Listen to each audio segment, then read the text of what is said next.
Well, our review of Phase 1 is complete, which means Phase 2 kicks off with some of the less than loved movies of the early MCU days.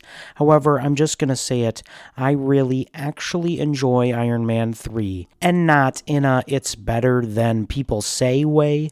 I genuinely think this movie is one of the boldest and most interesting films in the early MCU. Jarvis, drop my needle.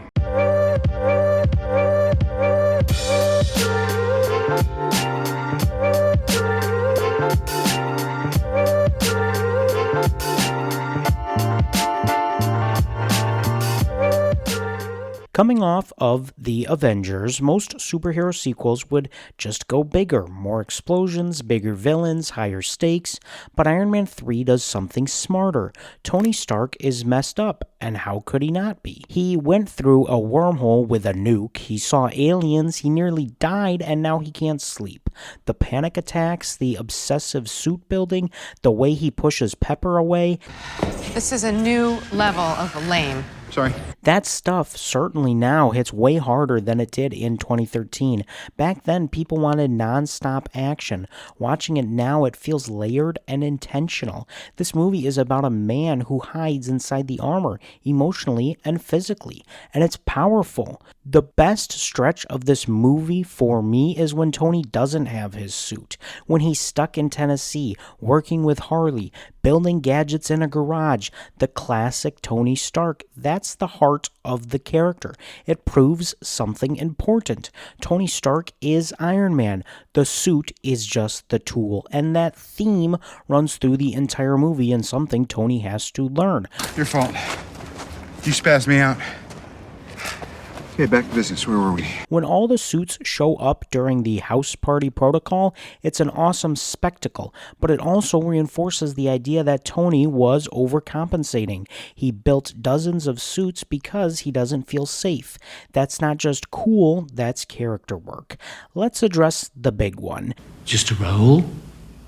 The Mandarin? See, it's not real. The Mandarin being revealed as Trevor Slattery, of course played by Ben Kingsley.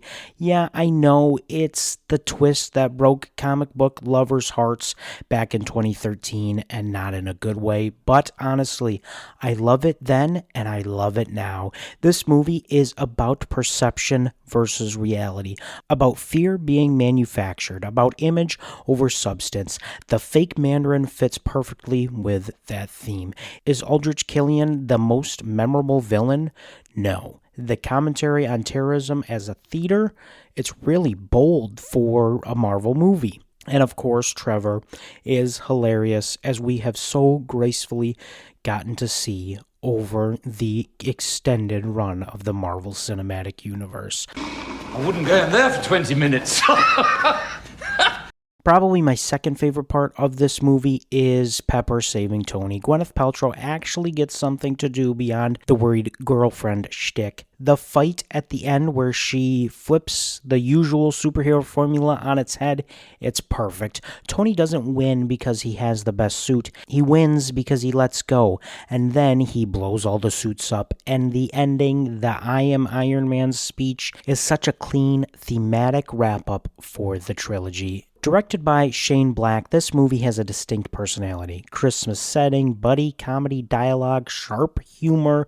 I think this movie is very underrated laugh-out-loud movie of the early MCU days. A watch? Yeah. I was kind of hoping for something a little more adult than that. She's 6. And it truly feels like a real movie, not just some more MCU content. And for that early Phase 2 experimentation, I do miss that. Is it perfect? No. Killian, of course, isn't a top-tier Marvel Cinematic Universe villain. The final CGI battle can get a little messy with all those suits, and some fans understandably wanted a comic-accurate Mandarin. But as a character study of Tony Stark, it's one of the strongest strongest in the Marvel Cinematic Universe.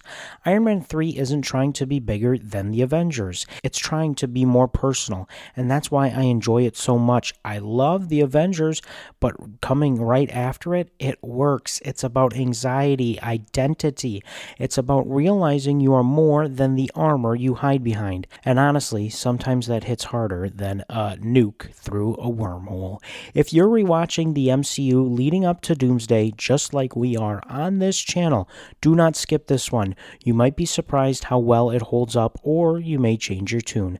And yeah, I will defend it every single time. But that is just my thoughts. I would love to hear yours in the comments below, and consider subscribing as we are on our journey of 1,000 subscribers before Robert Downey Jr. makes his MCU comeback in that movie Avengers Doomsday. We thank you for watching today's episode, and now that you've got some time, you can go refill that popcorn bucket.